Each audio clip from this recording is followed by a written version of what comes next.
evil core. It's going to be a very confusing thing. Yeah. Even though fitan itself does not really mean just that.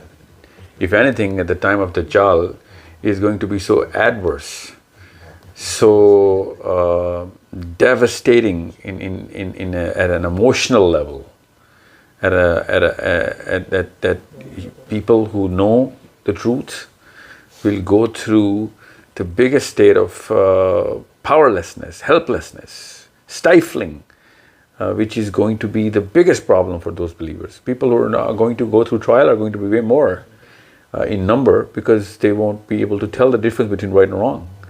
And that's also helplessness, if you look at it from a perspective that, they did not know any better. They couldn't know any better because they were not learned enough. I'm talking about people who actually would be believers, even if they were waiting for Dajjal, and Dajjal is going to come, they won't be able to do anything about it.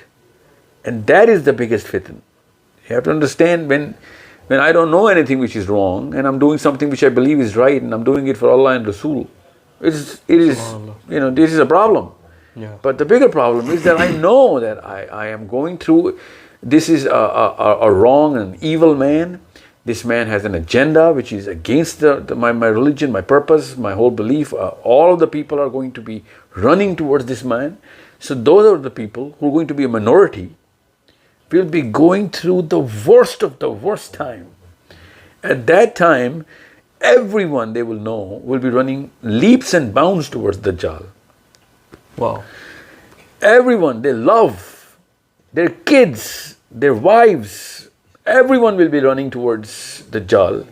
And those are the people, their fathers, their mothers.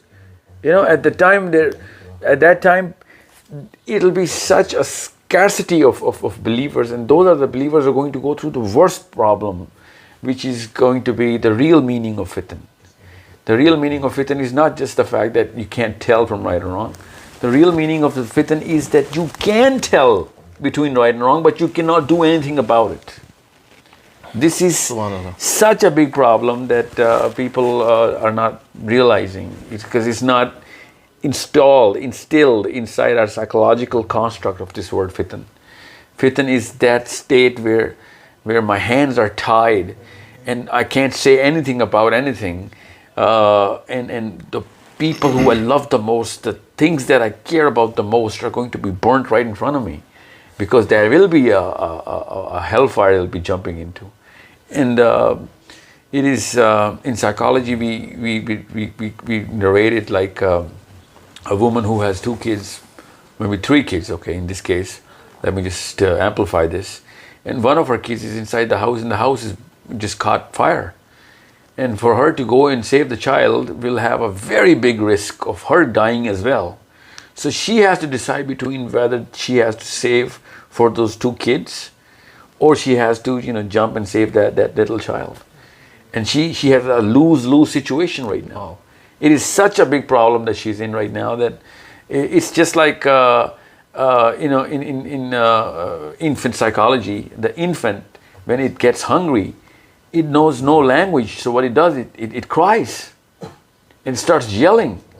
And that's something that the mother knows, that since she cannot say I'm hungry, and the fact that it knows that it does not know any language, it's conscious as a human being that I am hungry, and I know that this person is going to feed me, but I do not know how to say it, so it starts yelling.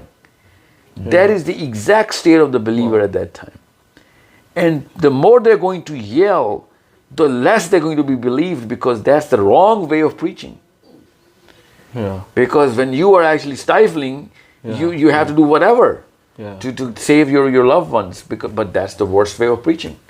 And people are like, you're so evasive, you're so aggressive.